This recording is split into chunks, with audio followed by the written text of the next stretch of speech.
hii neema unaipokea kwa imani. Unaipokea kwa nini? Kwa imani. Kwa imani. Waefeso sura ya 2 mstari wa 8. Neema tunaipokea kwa imani. Anasema, kwa maana mmeokolewa kwa neema, kwa njia ya imani, ambayo hiyo haikutokana na nafsi zenu, ni kipawa cha Mungu. Mstari wa 9, wala si kwa matendo, mtu awaye yote asije akajisifu. Tukishafika kwenye mambo ya neema, hamna cha kujisifu. Amen. Utukufu wote anapewa nani? Anapewa Mungu. Haleluya. Amen. Sasa anasema tumeokolewa kwa neema, kwa njia ya imani. Hiyo point lazima uielewe. Unaokolewa kwa neema, ila kwa njia ya nini? Ya imani. Imani. Maana yake kinachosababisha neema ifunuliwe kwenye maisha yako ni nini? Ni imani. Imani. Lazima uamini, ndipo neema ya Mungu inafunuliwa. Kila mtu ananielewa? Amen. Yes. Tunaokolewa kwa neema, ila kwa njia ya imani. Some labda na hii Warumi sura ya 4, taongezea kitu fulani. Warumi sura ya 4 mstari wa 13 mpaka wa 16. Warumi sura ya 4 mstari wa 13 mpaka wa 16 nasema hivi: kwa maana ahadi ile ya kwamba atakuwa mrithi wa ulimwengu alipewa Ibrahimu na uzao wake, si kwa sheria, bali kwa haki aliyohesabiwa kwa imani. Maana ikiwa wale wa sheria ndio warithi, imani imekuwa bure na ahadi imebatilika, kwa sababu sheria ndio ifanyayo hasira, maana pasipokuwa na sheria hapana kosa. Kwa hiyo ilitoka katika imani, iwe kwa njia ya neema. Haleluya. Tumeona hilo neno? Amina. Anasema ilitoka katika imani, iwe kwa njia ya neema. Maana yake zile baraka ambazo Ibrahimu alipewa, ahadi ambazo Ibrahimu alipewa, Mungu alizimpa kwa njia ya imani, kwa sababu zile baraka zote na ahadi zote ilikuwa ni neema ya Mungu. Ibrahimu mwenyewe alikuwa astahili. Haleluya. Amen. Lakini kwa sababu Ibrahimu alikuwa anamwamini Mungu, akapokea ile neema. Tuko pamoja watu wa Mungu? Amina. Haleluya. Amina. Iko hivi, uwezi ukaishi kwa neema bila kuishi kwa imani. Huwa haiwezekani. Hiyo haifanyi nini? Haiwezekani. Haiwezekani.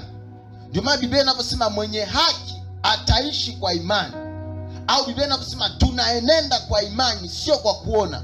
Huyu mtu anayenenda kwa imani, huyo ndiye anaweza kaishi kwa neema, kwa sababu neema tunaipokea kwa kumwamini Mungu, sio kwa kuangalia matendo yetu, sio kwa kuangalia mazingira yanasema nini, sio kwa kuangalia biashara yako jinsi ilivyoenda. Hapana, ni kwa kumwangalia Mungu anasema nini, ni kwa kuangalia Mungu ni nani kwenye maisha yako. Amen. Na kwa kuangalia Mungu ameahidi kukutendea nini. Unapomwamini Mungu, unachokipokea ni neema, na hiyo neema unayoipokea ni ile ambayo haustahili. Amen. Jina Bwana libarikiwe. Amina. Ile neema ambayo ufanye nini? Sistahili. Haustahili. Kwa sababu wewe umeamini. Hicho ndio kinachotakiwa. Wewe unaamini tu. Mwingine anaangalia matendo yake, anashindwa kupokea. Wewe unamwamini Mungu, unasema kwa kuwa Mungu amesema nikikiri Yesu alikufa kwa ajili yangu, kaamini moyoni mwangu naokoka. Mimi nakiri, wewe unayekiri unaokoka. Huyu anayeangalia matendo yake kwamba yatamuokoa, haokoki. Wewe ambaye neno limekwambia kwamba Bwana atanijaza kila ninachokihitaji, ukiliamini hilo neno na ukalikiri, kweli Mungu anaanza kukujaza kile unachokihitaji. Hiyo ni neema inafunuliwa. Huyu mwingine ambaye yeye hajaamini, aweza kupokea hiyo neema. Amen. Bado yuko kwenye matendo, yuko kwenye shughuli, kwenye mahangaiko, neema haiwezi kaonekana. Jina la Bwana libarikiwe. Amen. Haleluya. Amina. Kwa hiyo tunapoishi kwa imani, automatic tunaanza kuishi kwa nini? Kwa neema. Yaani kuna vitu unaanza kuvipokea ambavyo ulikuwa haustahili. Unaanza kuona uwezesho. Neema kazi yake ni kukuletea uwezesho. Neema inafanya mambo yako yawe mepesi. Neema inamfanya Mungu atende kwa niaba yako. Hiyo ndio kazi ya neema. Haleluya. Amen. Yaani hautendi tena wewe, ni Mungu anaingia kwenye ile nafasi, anaanza kutenda kwa niaba yako.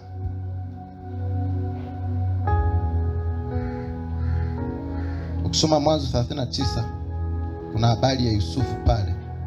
Ndio kuonyesha kitu. Mwanzo 39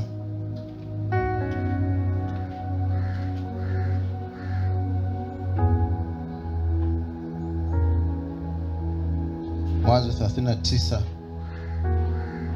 mstari wa kwanza na wa pili na wa tatu anasema hivi: basi Yusufu akaletwa mpaka Misri, naye Potifa akida wa Farao mkuu wa askari mtu wa Misri akamnunua mkononi mwa hao wa Ishmaeli waliomleta huko.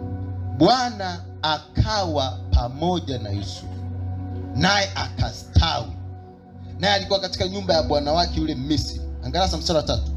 Bwana wake akaona ya kwamba Bwana yu pamoja naye, na ya kuwa Bwana anafanikisha mambo yote mkononi mwake.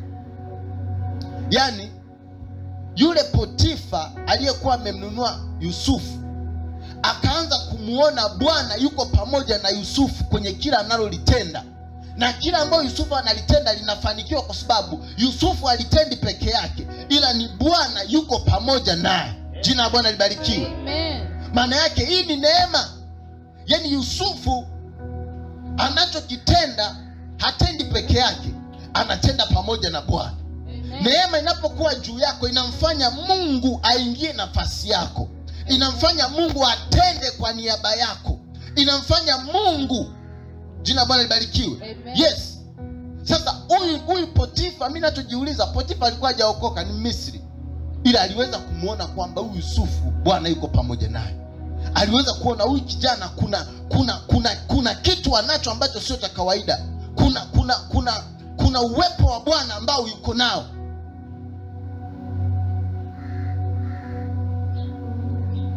Mwambie jirani yako, neema waga inaonekana. Neema waga inaonekana. Haleluya. Amen. Yusufu hakuhitaji kujitambulisha, neema ilionekana. Bosi wake aliona kwamba lakini huyu kuna kitu cha tofauti anacho. Huyu mkono wa Bwana uko juu yake, na kila loko analifanya Yusufu lilikuwa linafanya.